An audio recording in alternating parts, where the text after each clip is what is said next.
ఈ సీజన్‌లో దొరికే సర్వరోగ నివారణ అయిన ఉసిరికాయలతో పచ్చడి చేసుకుంటే సంవత్సరం అంతా తినొచ్చు. చాలా మంచిదనమాట హెల్త్‌కి. అండ్ చేయడం కూడా చాలా ఈజీ. అయితే నేను ఇక్కడ ఉసిరికాయతో తురుము పచ్చడి చేయడం చూపిస్తున్నాను. దానికోసం పావు కిలో ఉసిరికాయలు తీసుకొని శుభ్రంగా వాష్ చేసి తడి లేకుండా తుడిచి పెట్టుకున్నానండి. మీడియం సైజ్‌వి తీసుకున్నాను. తర్వాత వాటిని చూపిస్తున్న విధంగా చిన్న ముక్కల్లా కట్ చేసేసుకోవాలి. లోపల సీడ్ అంతా కూడా సెపరేట్ చేసుకోవాలి. ఇప్పుడు స్టవ్ పై పాన్ పెట్టేసుకొని ఒక టేబుల్ స్పూన్ ఆయిల్ వేసుకొని కట్ చేసి ఉంచుకున్న ఉసిరికాయ ముక్కలు వేసుకొని మీడియం ఫ్లేమ్లో ఉంచి కలుపుకుంటూ వేయించుకోవాలి. ఉసిరికాయ మనకి కొంచెం మెత్తగా మగ్గిపోతే సరిపోతుంది. తర్వాత బౌల్లోకి తీసేసుకోవాలి.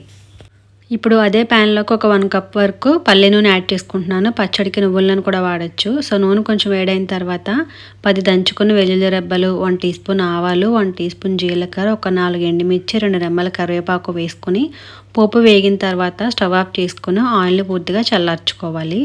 అలాగే ఒక 6 ఉంచుకున్న మిక్సీ జార్ తీసుకుని ఇందులోకి మనం ముందుగా వేయించి పెట్టుకున్న ఉసిరికాయ ముక్కలన్నీ కూడా వేసేసుకోవాలి. అలాగే పొట్టు తీసి పెట్టుకున్న వెల్లుల్లి రెబ్బలు కూడా ఒక పెద్ద వెల్లుల్లిపాయ తీసుకున్నాను, అది వేసుకుంటున్నాను. అండ్ వీటితో పాటుగా 2 టేబుల్ స్పూన్ల సాల్టు, 4 టేబుల్ స్పూన్ల వరకు కారం వేసుకుంటున్నాను. పచ్చడి స్పైసీగా కావాలంటే ఇంకొద్దిగా యాడ్ చేసుకోవచ్చు. అలాగే ఇందులోకి ఒక 1 టీ స్పూన్ వరకు మెంతిపిండి యాడ్ చేసుకుంటున్నాను. మెంతులను వేయించి పౌడర్ చేసి వేసుకున్నాను.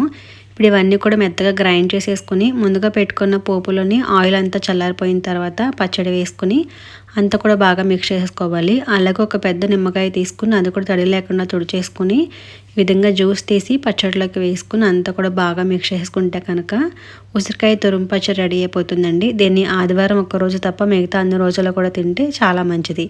మీరు ట్రై చేసి రీల్ నచ్చితే ప్లీజ్ లైక్ అండ్ ఫాలో చేయండి.